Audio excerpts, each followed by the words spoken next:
នេះយើងទៅណាលេងណាវាស្រែធ្វើអីចាប់ខ្ចង់យកមិញភ្លៀងខ្លាំងហ៎តែចាប់ត្រីយកមិញបែរឡើងកន្លះធំហើយបាត់គ្នាយើងទៅណាអស់ច្រើនហ៎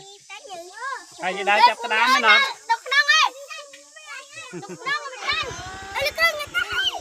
បាទអញ្ចឹងយើងនឹងដើរលេងជុំវិញភូមិមួយជុំដើម្បីប្រមូលគ្នាយើងមកវិញកំទេ